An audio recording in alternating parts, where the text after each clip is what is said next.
Pour le point pédagogie, on vous retrouve Antoine et on va évoquer un point de base en finance, la diversification du portefeuille.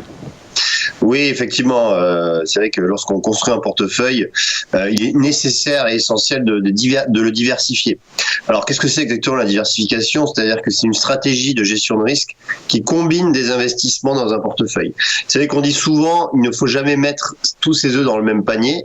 C'est exactement ça, la diversification, c'est-à-dire que ça va être nécessaire de diversifier ses actifs, c'est-à-dire que vous n'allez pas acheter par exemple que des actions, vous allez pouvoir diversifier avec par exemple des matières premières, des indices, des ETF, et également bien faire attention aux quantités choisies.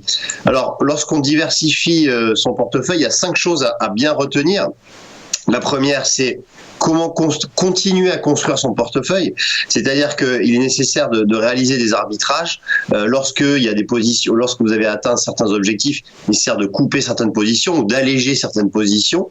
Il y a également la deuxième chose à savoir, c'est qu'il ne faut jamais comme je disais précédemment, jamais mettre tous ses liquidités ses investissements sur un même actif. Il est important de minimiser le risque et l'incertitude. C'est pour ça que il est nécessaire de ne pas investir que sur des actions ou que par exemple sur des devises, mais il est nécessaire de diversifier sa classe d'actifs. Ensuite, également rechercher les commissions, les coûts cachés. C'est vrai que parfois lorsqu'on trade et lorsqu'on investit dans un actif, eh bien, il y a certains frais, certains coûts qui sont pas forcément visibles du premier coup d'œil, et donc il est nécessaire de quand même de bien regarder quelles sont les commissions qui sont afférentes à cet actif.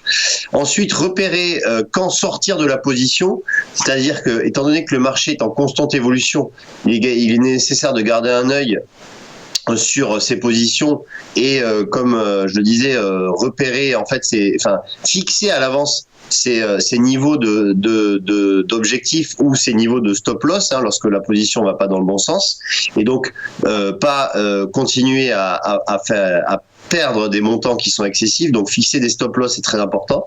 Et pour terminer, pensez à ajouter par exemple des ETF, c'est-à-dire des fonds indiciels cotés, car les ETF regroupent en fait de nombreux paramètres qui sont beaucoup moins volatiles que par exemple des actions ou que des devises ou des matières premières. Et donc ajouter des ETF à son portefeuille, ça peut être une source de diversification qui est très judicieux dans le temps.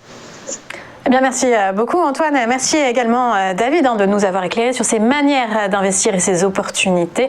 Je rappelle que vous êtes tous deux analystes chez eToro. C'est la fin de ce broker du jour. Très belle journée à vous.